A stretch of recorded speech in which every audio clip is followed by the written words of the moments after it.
ദേശീയപാത നവീകരണത്തിൽ കായംകുളത്ത് ഉയരപാത നിർമ്മിക്കണമെന്ന് ആവശ്യപ്പെട്ട് സമരം ചെയ്തതിനെ തുടർന്ന് ജയിലിലടയ്ക്കപ്പെട്ട യൂത്ത് കോൺഗ്രസ് നേതാക്കളുടെയും കേസിൽ പ്രതിയാക്കപ്പെട്ട നേതാക്കളുടെയും വീടുകൾ പ്രതിപക്ഷ നേതാവ് വി.ഡി. സതീശൻ സന്ദർശിച്ചു. ജനകീയ സമരങ്ങളെ അടിച്ചമർത്തുന്ന പോലീസ് നയം കേരളത്തിന് അപമാനകരമാണെന്ന് പ്രതിപക്ഷ നേതാവ് പറഞ്ഞു.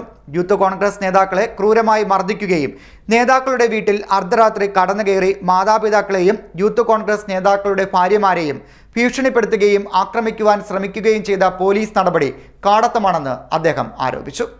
ജനകീയ സമരങ്ങളെ അടിച്ചമർത്തുന്ന പോലീസ് നയം കേരളത്തിന് അപമാനകരമാണെന്ന് പ്രതിപക്ഷ നേതാവ് വി.ഡി. സതീശൻ പറഞ്ഞു.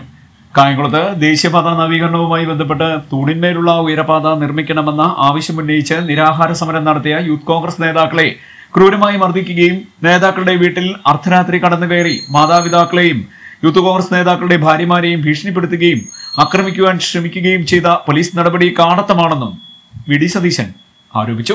ജയിലിലടയ്ക്കപ്പെട്ട യൂത്ത് കോൺഗ്രസ് നേതാക്കളുടെയും കേസിൽ പ്രതിയാക്കപ്പെട്ട നേതാക്കളുടെയും വീട് പ്രതിപക്ഷ നേതാവ് സന്ദർശിച്ചു. കിരാതമായ ആക്രമണമാണ് അർദ്ധരാത്രിയിൽ പോലീസ് നടത്തിയതെന്നും അദ്ദേഹം പറഞ്ഞു. രാജാവിനേക്കാൾ വലിയ രാജഭക്തിയാണ് CPM-ന് വേണ്ടി പോലീസ് കാട്ടുന്നത്. ഇത് വലിയ ദുരന്തത്തിൽ തന്നെ അവസാനിക്കുമെന്നും അദ്ദേഹം പറഞ്ഞു.